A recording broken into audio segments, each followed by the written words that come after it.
Hello everyone, welcome to UPSC unstoppables. मैं हूं आरती छावनी। आज हम यहाँ पे टेम्पल आर्किटेक्चर का टॉपिक जो है उसे कवर करने जा रहे हैं। लेकिन आपका सवाल होगा, अगर आप कंटिन्यू हैं, मेरी वीडियो देख रहे हैं काफ़ी दिनों से लगातार, तो मैंने कुछ दिनों पहले ही यहाँ पे टेम्पल आर्किटेक्चर के फीचर्स कवर कराए थे। अगर वो वीडियो आपने नहीं देखी है उसे ज़रूर देखिएगा। नागर स्टाइल के टेम्पल में कौन कौन से फीचर्स होते हैं, गर्भगृह, अंतराल, मंडप, शिखर, अम्लक, इनका क्या सिग्निफिकेंस है, वो सब कुछ मैंने कवर कराया है। उसका जो लिंक है आपको इस तरफ या फिर इस तरफ दिख जाएगा। ओके, तो अब हम यहाँ पे क्या करने वाले हैं, आज हम फीचर्स तो कवर कर चुके हैं पीछे के वीडियो में। आज हम यहाँ पे टेम्पल आर्किटेक्चर के एग्जाम्पल्स देखने वाले हैं। जितने भी एग्जाम्पल्स आपकी NCERTs में दिए हुए हैं, जितनी डिटेल में दिए हुए हैं, वो सब कुछ हम कवर करेंगे।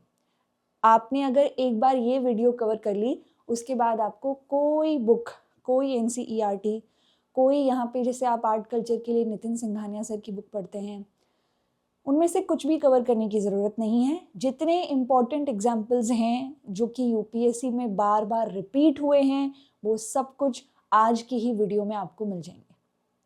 ठीक है, तो जैसे मैंने आपको कहा, सबसे पहले आपको क्या करना चाहिए, आपको टेम्पल आर्किटेक्चर के फीचर्स यहाँ पे कवर करने चाहिए, जो वीडियो में ऑलरेडी करा चुकी हूँ। आज हम एग्जाम्पल्स देखेंगे और एग्जाम्पल्स में आज हम नागर स्टाइल के टेम्पल्स को कवर करेंगे। थोड़ा सा मैं रिकॉल करवा देती हूँ फिर भी। देखिए, अगर आप देखोगे तो यू विल फाइंड कि हमारा जो भारत है,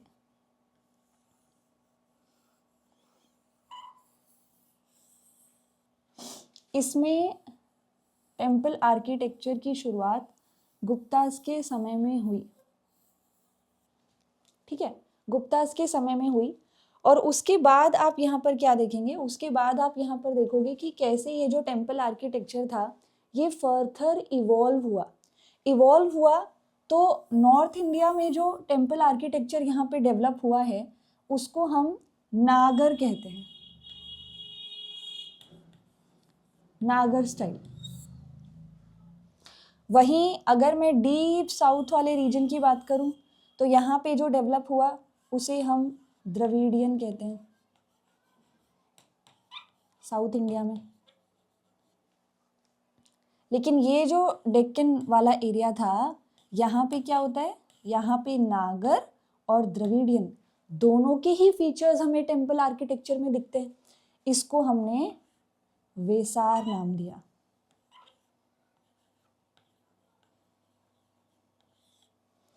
तो आज का हमारा ये छोटा सा सेशन किस बारे में है, नागर। नागर स्टाइल जो नॉर्थ इंडिया में डेवलप हुआ, उसके फीचर्स फिर से मैं बता दूं, मैं ऑलरेडी कवर करा चुकी हूँ। आपको आज के सेशन में सिर्फ और सिर्फ एग्जाम्पल्स देखने को मिलेंगे। ये एग्जाम्पल्स बहुत इंपॉर्टेंट है, बहुत बार पेपर में रिपीट हुए हैं, इन्हें हल्के में मत लीजिएगा। ठीक है, तो आइए शुरुआत करते हैं टेम्पल आर्किटेक्चर के एग्जाम्पल्स की। यहाँ पर आप सभी के लिए एक महत्वपूर्ण जानकारी, आप यहाँ पर अपनी यूपीएससी CSE की प्रिपरेशन शुरू कर सकते हैं अनअकैडमी प्लस से। फिलहाल जिस प्राइस के अंडर आप यहाँ पे सब्सक्राइब कर सकते हैं वो है ये, एंड 12 मंथ्स का सब्सक्रिप्शन आप यहाँ पर ले पाएंगे। इसी के साथ साथ अगर आपको यहाँ पर यूपीएससी का फॉर्म फिल करने में किसी तरह की प्रॉब्लम आ रही है तो आप यहाँ पर गाइडेंस ले सकते हैं। उससे जुड़ी हुई डिटेल्स, हेल्पलाइन आपके डिस्क्रिप्शन बॉक्स में। इसी के साथ साथ अनअकैडमी रिवीजन टेस्ट सीरीज जो है वो भी लाइव हो गई है और बहुत ज़्यादा अफोर्डेबल प्राइस पर आपको मिल रही है। इसे भी ज़रूर एनरोल करें। And that is it.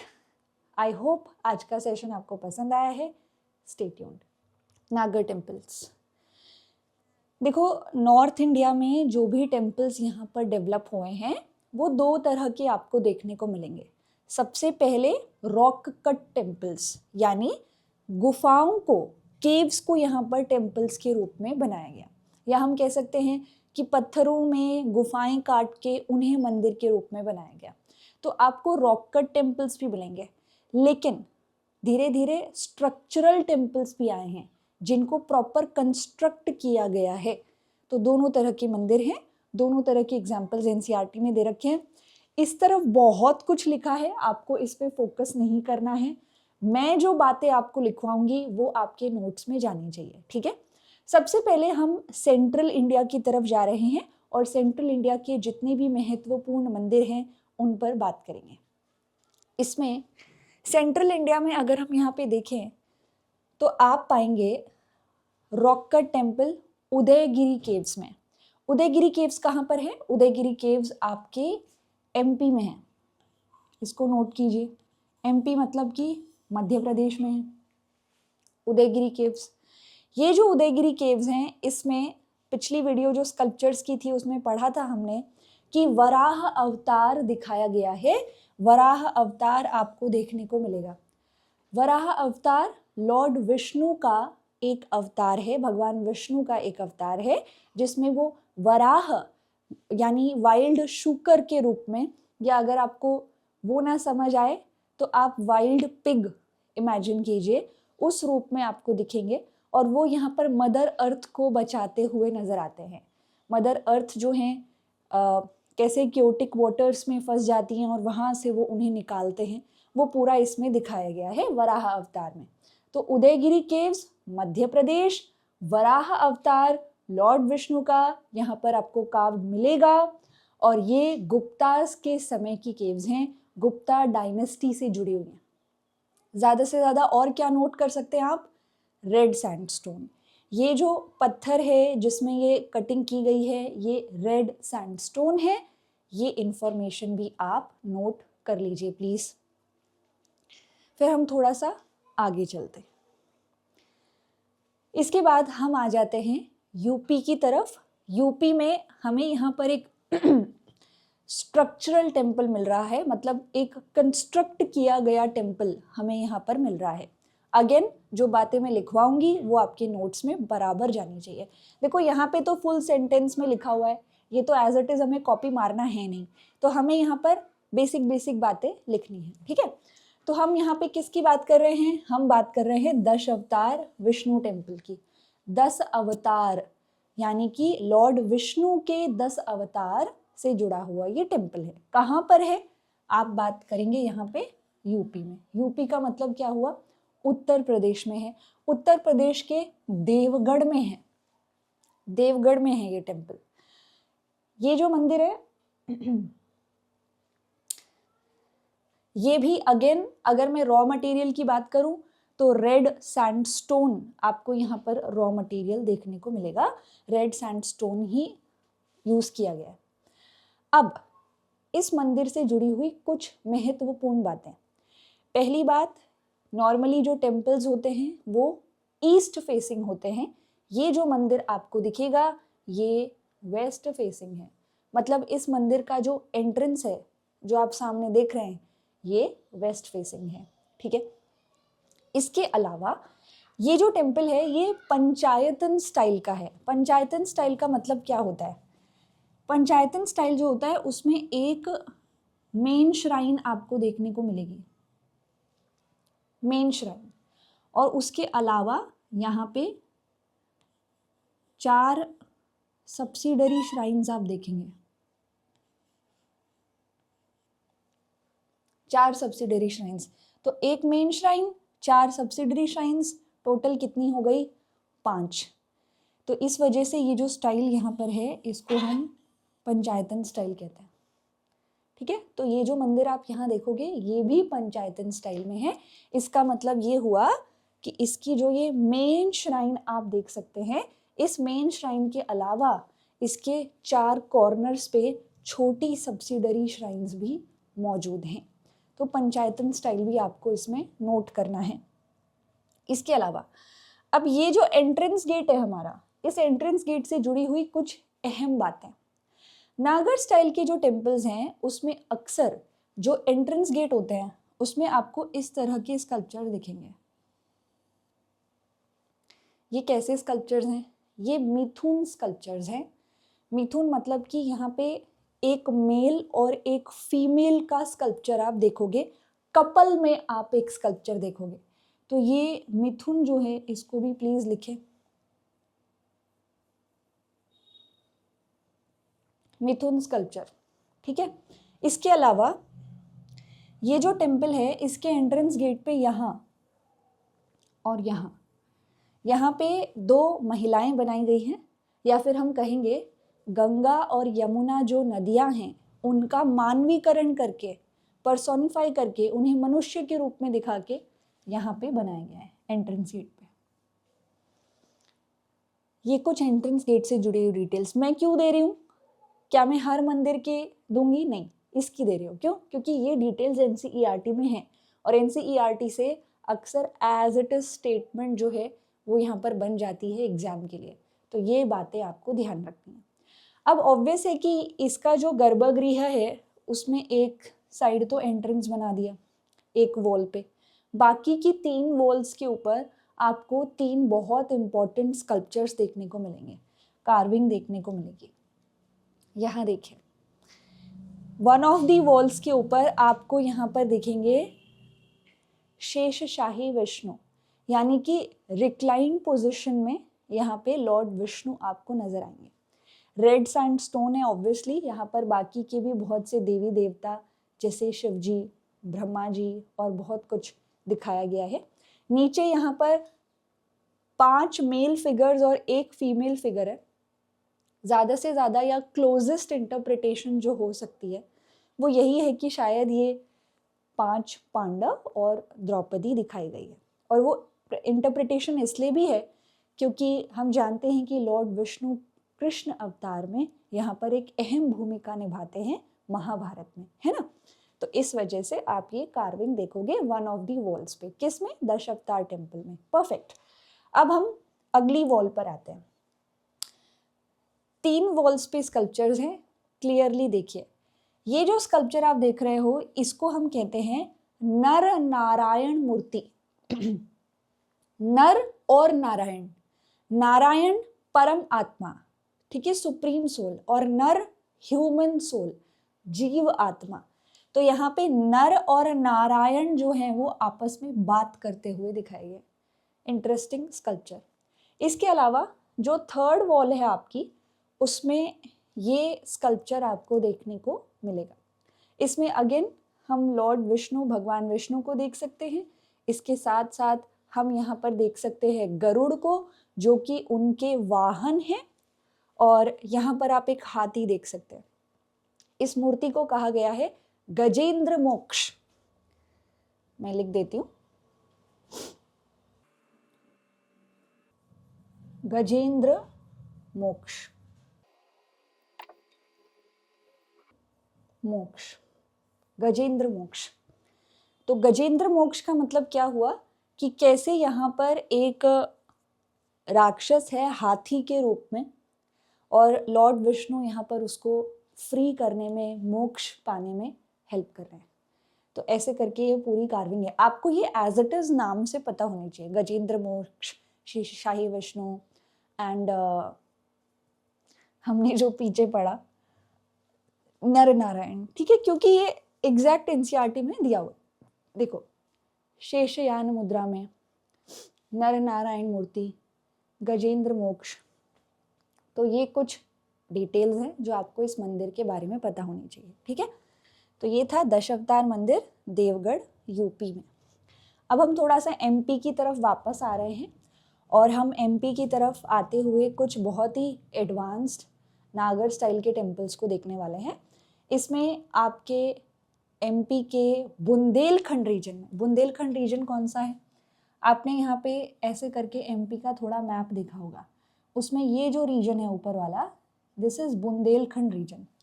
इस बुंदेलखंड रीजन पर चंदेल वंश का शासन था मेडाइवल पीरियड में, और उनके द्वारा भी यहाँ पर कुछ मंदिर बनाए गए हैं। कहाँ? खजुराहो में। तो हम जा रहे हैं एमपी के खजुराहो, जहाँ पर आपको टेम्पल्स देखने को मिलेंगे। आपने देखा होगा 2025 के मेंस में भी इन टेम्पल्स पर क्वेश्चन आया था, स्कल्पचर्स जो थे इन टेम्पल्स के उस पर क्वेश्चन आया था। आइए कुछ मंदिर देखते हैं। काफ़ी एडवांस, मतलब नागर स्टाइल के जितने फीचर्स हमने लास्ट वीडियो में देखे थे उसके मुकाबले, मतलब उसको देखते हुए काफ़ी एडवांस टेम्पल है। काफ़ी मतलब सारे ही फीचर्स मोस्टली आपको इसमें दिख जाएंगे। यू विल फाइंड गर्भगृह, उसके आगे 3 मंडप हैं, महामंडप, मंडप और अर्ध मंडप भी हमें दिख रहा है। फिर यहाँ पे ये जो शिखर है ये हम देख सकते हैं, शिखर के ऊपर हमें अमलक भी दिख रहा है, हमें यहाँ पे कलश दिख रहा है। तो सारे ही फीचर्स जो नागर स्टाइल के नॉर्मली होते हैं वो सब आपको इसमें दिखेंगे। नाउ ये जो टेम्पल है ये है Kandariya Mahadev temple, obviously lord Shiva से जुड़ा हुआ टेम्पल है, खजुराहो में है। और यहाँ पर देखा जाए तो ये कंद्रीय महादेव टेम्पल राजा गंडदेव जो चंदेल थे उनके द्वारा बनवाया गया है। ऐसे ही आपको लक्ष्मणा टेम्पल भी देखने को मिलेगा जो कि लॉर्ड विष्णु को डेडिकेटेड है और दंगदेव नाम के राजा के द्वारा बनवाया गया। तो ये खजुराहो के टेम्पल्स हैं। नाउ खजुराहो के जो टेम्पल्स हैं मैं दिखाती हूँ आपको, लक्ष्मणा टेम्पल दिखाती हूँ। This is Lakshmana temple. Okay, Khajuraho के टेम्पल्स जो हैं वो अपने कार्विंग्स के लिए, अपने स्कल्पचर्स के लिए काफ़ी जाने जाते हैं, लेकिन उनमें जो 10% स्कल्पचर्स हैं वो यहाँ पर आपको एरोटिक स्कल्पचर्स देखने को मिलेंगे। They are erotic in nature, यानी कि आप यहाँ पर जो वत्स्यायन की किताब है कामसूत्र, उसमें जो जानकारी दे रखी है उससे रिलेटेड आपको यहाँ पे स्कल्पचर्स देखने को मिलेंगे। बेसिकली कॉपुलेशन से रिलेटेड स्कल्पचर्स आप देखेंगे। इसके अलावा भी आपको यहाँ पर काफ़ी और इंटरेस्टिंग स्कल्पचर्स, जैसे कि नॉर्मली जो सुर सुंदरी होती हैं महिलाएं अलग अलग पोस्चर्स में, वो भी दिखेंगी। जैसे ये जो महिला आप देख सकते हो, ये यहाँ पे अपने पायल को दिखा रही है जो उसके पैरों में है। तो उस सुर सुंदरी को नुपुर पादिका कहते हैं। नुपुर का मतलब यहाँ पे पायल होता है। यहाँ पर इस महिला को अगर आप देखोगे तो वो इस तरीके से मिरर को देखते हुए यहाँ पे बनाई गई है, दर्पणी कहते हैं इसको। तो ऐसे बहुत सारे स्कल्पचर्स आप यहाँ पर पाएंगे।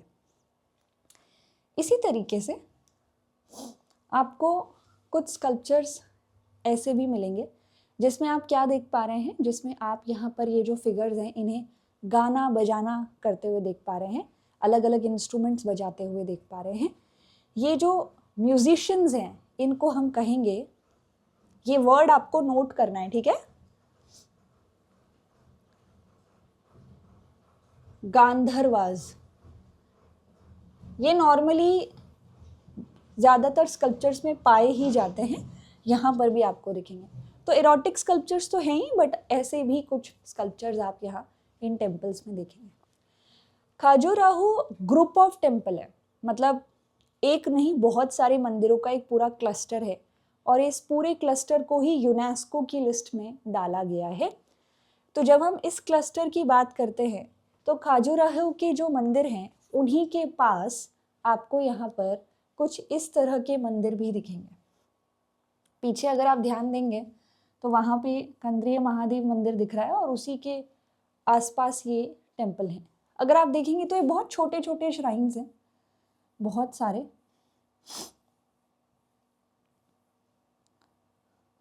छोटे छोटे श्राइन्स हैं। आखिर ये किस तरह के टेम्पल्स हैं, ये किसको डेडिकेटेड है? ये असल में 64 योगिनी टेम्पल है। 64 योगिनीज को डेडिकेटेड टेम्पल्स हैं ये। 64 योगिनी जो हैं वो टैंट्रिज्म से जुड़ी हुई हैं, टैंट्रिक स्कूल ऑफ हिंदुज़म से जुड़ी हैं। उन देवियों के लिए 64 छोटी छोटी श्राइन्स बनाई गई हैं। ये खजुराहो में है, लेकिन एमपी के और भी बहुत से इलाके हैं जहाँ पर आपको 64 योगिनी टेम्पल दिख जाएंगे। जैसे कि अगर आप एमपी के ही मोरेना जाओगे तो वहाँ पर 64 योगिनी टेम्पल कुछ ऐसा दिखता है, और इसमें नागर स्टाइल के कोई फीचर्स मौजूद नहीं है। एज वी कैन सी पूरा 64 योगिनी टेम्पल सर्कुलर शेप में बनाया गया है। कच्छप घाट डायनेस्टी, ये देखिए कुछ इस रूप में ये टेम्पल बनाया गया है। तो यहाँ एक एमपी में डायनेस्टी रूल करती थी, कच्छपगढ़ डायनेस्टी। देखिए मेरा प्रोनाउंसिएशन गलत हो सकता है, उसके लिए मैं पहले ही माफ़ी मांगूंगी। काफ़ी लोग यहाँ पे दुखी हो जाते हैं इस बात से, लेकिन प्रोनाउंसिएशन गलत होना एक आम बात होती है। हम सभी का जो बैकग्राउंड है, जो भाषा हम बचपन से बोलते आए हैं, वो अलग अलग हैं। तो अगर हम कोई भी नया वर्ड बोलेंगे तो आवश्यक नहीं है कि वो बिल्कुल सही हो, पर हम कोशिश कर सकते हैं उसे सही बनाने की, ठीक है। तो इसीलिए तो ये कच्छपगढ़ डायनेस्टी है और इस डायनेस्टी के अंडर ये टेम्पल बनाया गया था। काफ़ी लोग तो ये भी कहते हैं कि हमारा जो इंडिया का पार्लियामेंट है पुराना वाला, वो इसी टेम्पल से यहाँ पे इंस्पायर हुआ होगा। कैसे? दिल्ली को बनाया किसने? दिल्ली के आर्किटेक्ट कौन थे? Edwin Lutyens. अब एडविन लटियन ने दिल्ली प्लान करने से पहले यहाँ पे भारत दर्शन करने की सोची। तो वो है ना पूरे इंडिया में घूम के आए और वहाँ से अलग अलग इंस्पिरेशंस लेकर आए। अगर आप दिल्ली जाओगे तो दिल्ली में जो आर्किटेक्चर है वो हाइब्रिड है, उसमें आपको मिक्स चीज़ें देखने को मिलेंगी। तो पॉसिबल है कि वो यहाँ आए हो, उन्होंने देखा हो, इससे वो इंस्पायर हुए हों। तो ऐसा मानते हैं लोग, बिलीफ है। ये देखिए इस तरह से 64 योगिनी जो हैं वो बनाई गई हैं। लेकिन अगर आप उड़ीसा जाते हो तो उड़ीसा के हीरापुर में भी ऐसे ही एक सर्कुलर टेम्पल है और वो 64 योगिनी ही है। तो प्लीज़ इसको नोट करें, हीरापुर उड़ीसा 64 योगिनी टेम्पल्स। सर्कुलर शेप में है ये भी। मतलब ये कैसा टेम्पल है? एक्सेप्शन है ये। नागर स्टाइल के कोई फीचर मौजूद नहीं है, लेकिन क्योंकि नॉर्थ इंडिया में पाया जा रहा है इसीलिए हम नॉर्थ इंडिया के टेम्पल्स की लिस्ट में इसको पढ़ रहे हैं, ठीक है। आगे बढ़ते हैं। अब हम सेंट्रल इंडिया मेजरली कवर कर चुके हैं। सेंट्रल इंडिया के कुछ टेम्पल्स हम कवर कर चुके हैं, यूपी एमपी वाले। अब हम थोड़ा सा वेस्ट की तरफ चलेंगे। अब वेस्ट की तरफ क्या है कि वेस्ट की तरफ रॉ मटेरियल भी बदल जाता है। अगर आप राजस्थान गुजरात वाले एरिया में जाओगे तो वहाँ पे ना मेटामॉर्फिक एक्टिविटीज़ काफ़ी हुई है। इस वजह से वहाँ पे मेटामॉर्फिक रॉक पाए जाते हैं। वहाँ पे आपको मार्बल मिल जाएगा, वहाँ पर आपको नीसेस, सिस्ट, इस तरह के पत्थर काफ़ी मिल जाएंगे जो मेटामॉर्फिक रॉक है। तो रॉ मटेरियल में परिवर्तन आएगा जैसे ही आप वेस्ट की तरफ जाते हो, राइट। तो यहाँ पर हम आ गए हैं शामला जी। शामला जी गुजरात, और ये भी एक अमेजिंग टेम्पल नागर स्टाइल में लॉर्ड विष्णु को डेडिकेटेड है। You just need to write down the examples और कुछ भी एक दो फीचर जो मैं आपको बता रही हूँ वो आपको नोट करने हैं, दैट इज इट। ये जो टेम्पल है इसके ऊपर स्टुको वर्क है। स्टुको आप मान लीजिए एक प्रकार का पत्थर जिस पर बहुत आराम से कार्विंग की जा सकती है। तो इस तरह की कार्विंग, इस तरह का जाली वर्क जो आप यहाँ देख रहे हो, ये देखिए कितना बेहतरीन जाली वर्क है। ये पैनल बनाए हैं, ये पूरा स्टुको के ऊपर कार्व किया गया है। स्टुको लिखिए, stucco, stucco.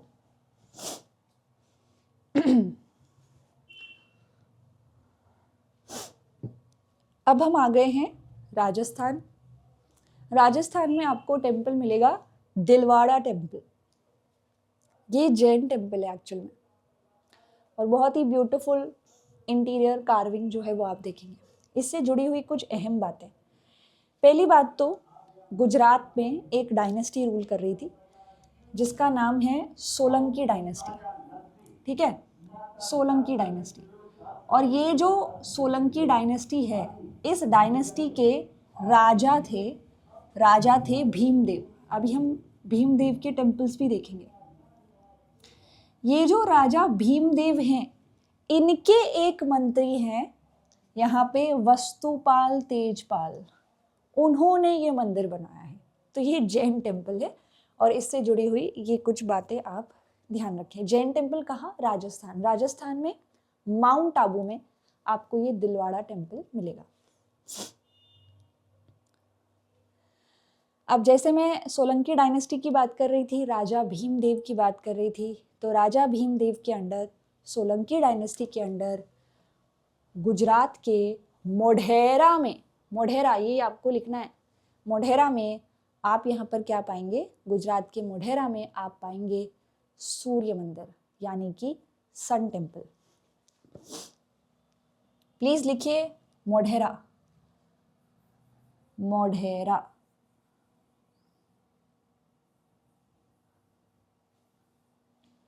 Modhera Gujarat, Solanki dynasty, Raja Bhimdev, मंदिर सूर्य मंदिर। अब ये जो टेम्पल है ना, ये काफ़ी इंटरेस्टिंग टेम्पल है। क्यों? क्योंकि नागर स्टाइल के जो मंदिर होते हैं उनमें नॉर्मली वाटर टैंक नहीं पाया जाता, नहीं पाया जाता है, लेकिन इस मंदिर में आपको ये वाटर टैंक, ये स्टेप वेल देखने को मिलेगा। इसे हम सूर्य कुंड कहते हैं, ये सूर्य कुंड कहलाता है। ठीक है, ये एक एक्सेप्शन हुआ। इसके साथ साथ आप इस मंदिर पे थोड़ा सा ध्यान दीजिए, ये इस मंदिर का मंडप वाला पार्ट है जो आप आगे देख रहे हो, ठीक है, और ये पीछे वाला हिस्सा जो है ये आपका गर्भगृह है। इनके बीच में ना गैप छोड़ रखा है, वो इसीलिए है। एंड इवन आप देखोगे तो मंडप का साइज काफ़ी बड़ा है, मंडप पे जो थोड़ा बहुत शिखर बनाया है वो भी कंपैरेटिवली गर्भगृह से बड़ा है वो, तो ये थोड़ा सा डिफरेंट टेम्पल है, या शायद ये इनकम्प्लीट हो, ऐसा भी हो सकता है। तो गर्भगृह और मंडप के बीच में बहुत स्पेस है। वो स्पेस इसलिए छोड़ी गई है कि सूरज की जो रोशनी है, सुबह जो सूर्योदय होता है, सनराइज होता है, तो सन रेज जो हैं वो यहाँ पर सबसे पहले गर्भगृह को टच करें, क्योंकि सूर्य मंदिर है तो उस हिसाब से ये बनाया गया। So this is sun temple. ये कुछ बातें हैं जो आपको नोट करनी है। ऑब्वियसली ये मंडप है बहुत खूबसूरत, इसके ऊपर बहुत कार्विंग्स वगैरह डिटेल में आपको देखने को मिलेंगी। ये देखिए, यहाँ पे भी वही सुर सुंदरियाँ जो है वो आपको दिखेंगी। थोड़ा सा इरोड हो गया है ये, हवाएं चलती रहती हैं, बारिश वगैरह की वजह से अक्सर स्कल्पचर जो है वो इरोड हो जाते हैं, तो वही चीज़ यहाँ भी दिख रही है हमें।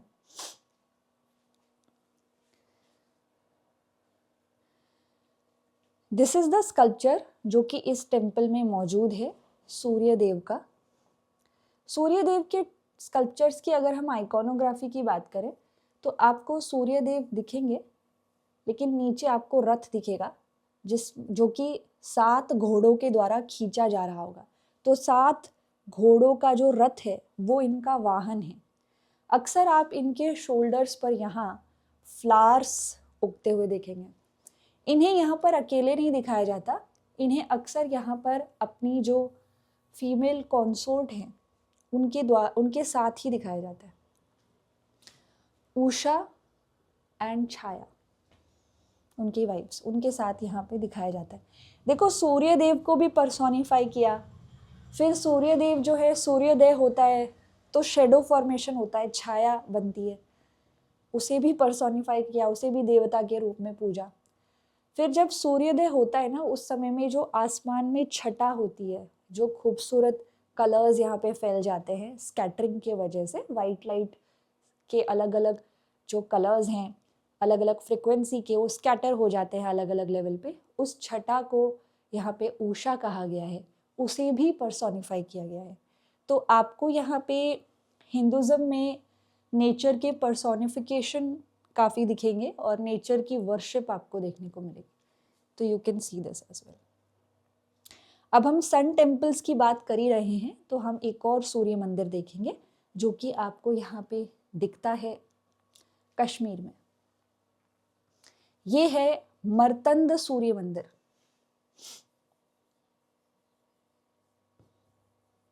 मर्तंद सन टेम्पल कश्मीर के एक बहुत महत्वपूर्ण राजा थे, एक बहुत इंपॉर्टेंट डायनेस्टी हुआ करती थी, करकोटा डायनेस्टी। और उस करकोटा डायनेस्टी के जो राजा हैं उनका नाम यहाँ पे मुक्तपीड़ या फिर ललितादित्य के नाम से भी वो जाने जाते हैं।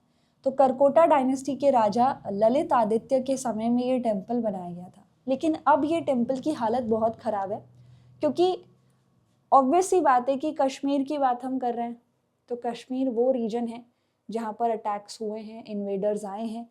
तो एक मुस्लिम रूलर था सिकंदर शाह मीरी, उसने इस मंदिर को डिस्ट्रॉय कर दिया था और आज ये सिर्फ र्यून्स में बचा है, अवशेष बचे हुए हैं इसके।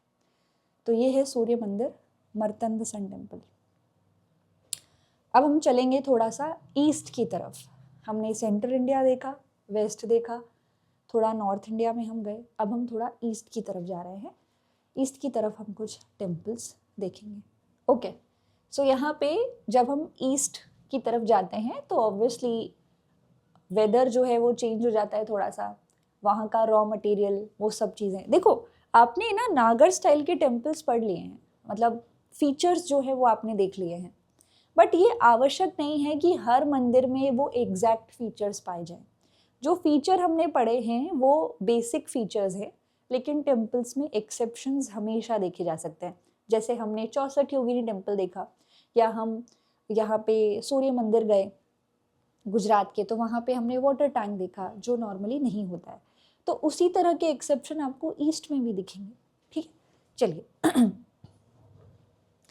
तो सबसे पहले हम यहाँ पे थोड़ा सा इस चीज़ को समझ लें कि जो ईस्ट वाला पार्ट है आपका, जो ये ईस्ट वाला पूरा पोर्शन आप देखते हैं, जिसमें आपका बंगाल आता है और असम वाला पूरा एरिया आता है, पहले तो इसके ऊपर एक डायनेस्टी ने रूल किया जो कि थी पाल डायनेस्टी मिडाइवल पीरियड में। और पाल डायनेस्टी बुद्धिस्ट थी, तो उनके द्वारा बहुत सी बुद्धिस्ट मोनेस्ट्रीज बनाई गई, जिसमें सोमवंशी यहाँ पे, सॉरी माफ़ कीजिए, सोमवंशी नहीं, यहाँ पे ओडंतपुरी मोनेस्ट्री आपको देखने को मिलेगी, या विक्रमशिला यूनिवर्सिटी आप देखेंगे, ये सब यहाँ बनाई गई। पाल्स के बाद यहाँ पर सेन आए, और सेन हिंदू रूलर्स थे और उन्होंने हिंदू टेम्पल्स के ऊपर फोकस किया। लेकिन जो टेम्पल्स बनाए गए हैं उसमें मोनेस्ट्रीज जो थी पाल्स के समय में बनाई जा रही थी, पाल स्टाइल में बनाई जा रही थी, वो सेन्स के समय में टेम्पल्स में हमें नजर आती हैं।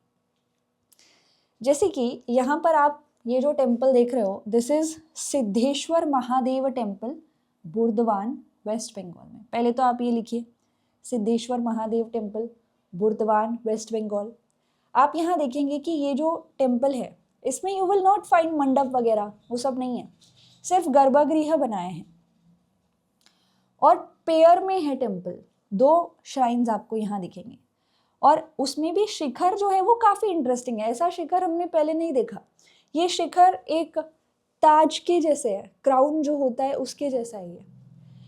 तो बंगाल में जब हम पहुँचे तो वहाँ पर इस तरह से पेयर में हमें टेम्पल देखने को मिले। शिखर का जो स्टाइल है वो थोड़ा सा चेंज हो गया। इन टेम्पल्स में पाल्स का थोड़ा टच था, लेकिन मंदिर सेन जो है उनके समय में बनाए गए। तो ये एक उदाहरण है उसी कॉन्टेक्स्ट में। आगे बढ़ते हैं तो हम पहुंच जाएंगे 2 साइट से, प्लीज नोट कीजिएगा, बिष्णुपुर, बिष्णुपुर, बिष्णुपुर, और एक और साइट है, एक और जगह है अंतपुर। मैं क्यों कह रही हूँ, यहाँ पे जो मंदिर है ये और भी इंटरेस्टिंग, क्यों? क्योंकि ये टेराकोटा के टेम्पल्स हैं। टेराकोटा टेराकोटा, टेराकोटा का मतलब क्या होता है? पकी हुई मिट्टी, बेक्ड क्ले। तो ये क्ले से बने हुए हैं, फिर उनको आग में थोड़ा तपाने की कोशिश की है, पकाने की कोशिश की है। तो ये टेराकोटा के टेम्पल्स हैं। ये राधा गोविंद जी मंदिर है जो आप देख रहे हैं, और ये भी कुछ एग्जाम्पल्स आप देखोगे। बंगाल में मल्ल डायनेस्टी के अंडर ये मंदिर बनाए गए हैं। अब यहाँ पे ये जो टेम्पल्स हैं इनमें कुछ और भी चीज़ें हैं जो काफ़ी इंटरेस्टिंग है, काफ़ी यूनिक है। जैसे आप इनका रूफ देखिए, रूफ कितना डिफरेंट है, शिखर वाला जो पार्ट है वो कितना अलग है। इवन आप यहाँ पे देखिए, ये कितना डिफरेंट रूफ हमें दिख रहा है। ये जो रूफ है ये 2 प्रकार के होते हैं। ये जो आप देख रहे हो पहला वाला, ये इसमें क्या है, इसमें दो तरफ स्लोप है ना, दो तरफ, आप इस तरफ और इस तरफ देख रहे हो, तो इसको क्या कहेंगे, दऊ दऊ, दऊ चाल, दऊ चाल। लेकिन अगर आप ये वाला रूफ देखोगे तो इसमें क्या है,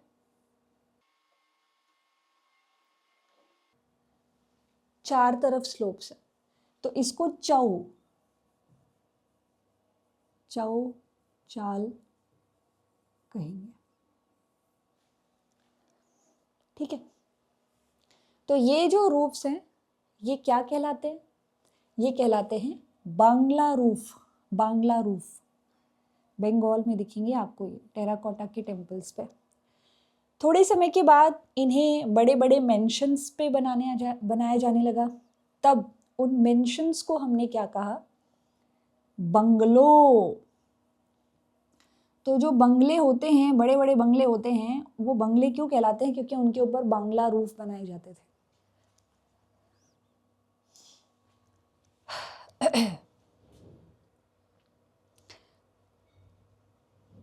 अब हम थोड़ा सा चल रहे हैं उड़ीसा की तरफ। उड़ीसा के जो टेम्पल्स हैं वो थोड़े अलग स्टाइल के हैं, उन्हें हम Kalinga style of temple architecture में काउंट करेंगे। मतलब टेम्पल आर्किटेक्चर है, उसके नीचे एक सब स्टाइल है कलिंग। कलिंग मतलब उड़ीसा की बात हो रही है, कलिंग टेम्पल आर्किटेक्चर। इसमें तीन तरह के शिखर आप यूज होते देखेंगे, जैसे कि ये वाला जो धीरे धीरे ऊपर की तरफ जाते हुए स्लोप एक बेंड हो रहा है, इसको हम रेखा देवला कहते हैं। दिस इज रेखा पीड़ा या रेखा देवला या रथक देवला। ये नॉर्मली गर्भगृह पर बनाया जाता है। उसके बाद आप यहाँ पर ये पिरामिड के शेप का शिखर देखेंगे। पिरामिड, ये ऊपर वाला देखिए पिरामिड शेप में, इसको हम यहाँ पे पीढ़ा देवला कहते हैं, पीढ़ा देवला। ठीक है, उसके बाद और ये किस पे बनाया जाता है, ये नॉर्मली आपके मंडप पे बनाया जाता है। और जब आप उड़ीसा जाते हो तो जो मंडप होते हैं उनको जगमोहन कहते हैं, जगमोहन बोला जाता है उन्हें, तो जगमोहन्स पे बनाया जाता है। फिर आप यहाँ पर ये वोल्टेड शेप का शिखर देखोगे, इसको हम खाखरा देवला कहते हैं। गुजरात में इसको वल्लभी टाइप भी बोलते हैं। खाखरा देवला आप लिख लीजिए नोट्स में, उसके आगे आप लिखिए वल्लभी।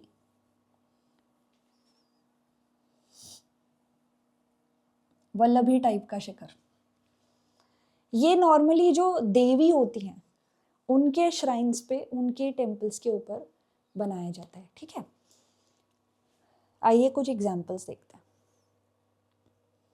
सबसे पहले आपका टेम्पल आता है यहाँ पे सूर्य मंदिर, सन टेम्पल, कोणार्क, कोणार्क उड़ीसा में।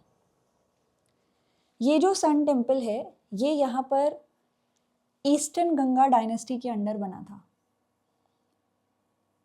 Eastern Ganga dynasty. Ganga dynasty दो रही हैं, एक जिसने कर्नाटक के साउथ में रूल किया और एक उड़ीसा में। तो ईस्टर्न गंगा डायनेस्टी के राजा नरसिंह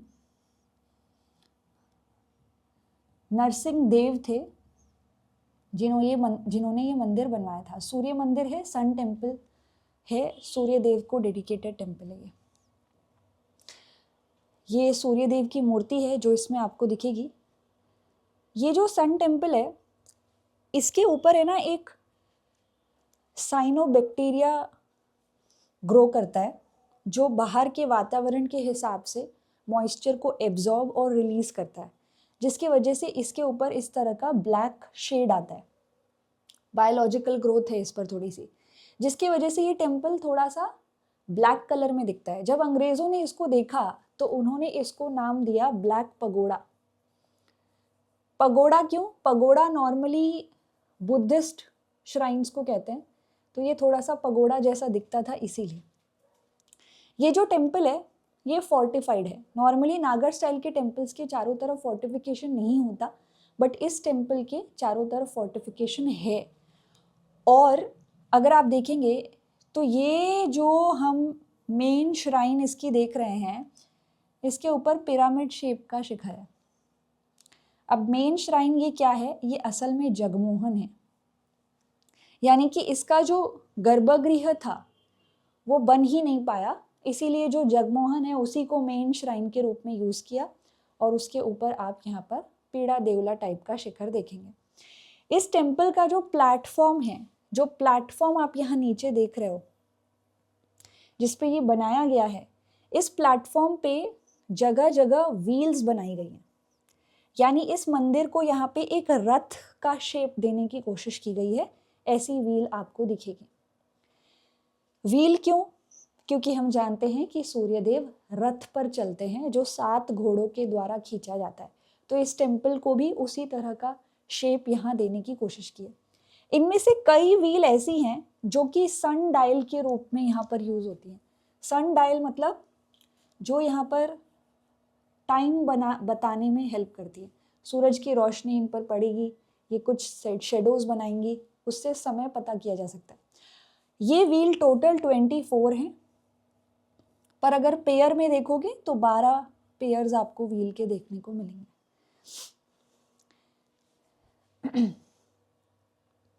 इसी के साथ साथ इस टेम्पल की वॉल्स पर आपको ब्यूटीफुल कार्विंग दिखेंगी। उड़ीसा में ओडिसी क्लासिकल डांस फॉर्म होता है, उस डांस फॉर्म के जो अलग अलग पोस्चर्स हैं, अलग अलग पोजेज हैं, वो आपको इस टेम्पल की वॉल पर नजर आएंगे। इंटरेस्टिंग। टेम्पल्स में ही होता था, ओडिसी डांस फॉर्म जो है वो टेम्पल्स में ही किया जाता था महरियों के द्वारा, तो ये भी एक एग्जाम्पल है। उसके बाद अगला जो मंदिर आता है वो है जगन्नाथ पुरी टेम्पल। आप उड़ीसा में जाओ, उड़ीसा के पुरी में आपको ये टेम्पल दिखेगा। ये कंप्लीट टेम्पल है, ये भी ईस्टर्न गंगा डायनेस्टी के द्वारा ही बनाया गया है। उसके राजा अनंत वर्मन चड़ोगंग देव के द्वारा ये टेम्पल बनाया गया। जगन्नाथ जी को डेडिकेटेड है। इसमें जो मूर्ति है वो लकड़ी की है और हर थोड़े थोड़े दिन में, हर थोड़े समय में जब लकड़ी सड़ने लगती है तो नई लकड़ी जो है उससे मूर्ति को बनाया जाता है। आपने 4 धाम के बारे में सुना होगा, बद्रीनाथ, द्वारका, रामेश्वरम। चौथा धाम पुरी ही है जिसमें इस टेम्पल को विजिट किया जाता है। इस टेम्पल के बारे में बहुत सारे अमेजिंग फैक्ट्स है। जैसे आपने सुना होगा कि इसमें जो ध्वज है ऊपर, वो ध्वज रोज चेंज किया जाता है, वो हवा की उल्टी दिशा में बहता है। ऐसी कुछ बहुत अमेजिंग फैक्ट्स इस टेम्पल के बारे में है। ये टेम्पल पूरी तरह से कंप्लीट है, कोणार्क जैसा नहीं है ये। आपको यहाँ पर ये कंप्लीट मंदिर देखने को मिलेगा। ये भी फोर्टिफाइड है, यू कैन सी गर्भगृह के ऊपर शिखर, फिर ये मंडप या जगमोहन के ऊपर, ये भी फोर्टिफाइड है। चारों तरफ आपको यहाँ पे वॉल इसके देखने को मिलेगी। इस मंदिर में से जुड़ी हुई एक त्योहार है रथ यात्रा, जिसमें मंदिर के जो देवता हैं उनको यहाँ पर बाहर निकाला जाता है मंदिर से एक रथ पर, और फिर वो क्या करते हैं, फिर वो यहाँ पर पूरे शहर का चक्कर लगाते हैं। कहते हैं वो अपने मामा जी को विजिट करने जाते हैं या मासी को विजिट करने जाते हैं, ऐसे। तो this is Jagannath Puri temple. अंग्रेजों ने इसे वाइट पगोड़ा भी कहा, वाइट पगोड़ा।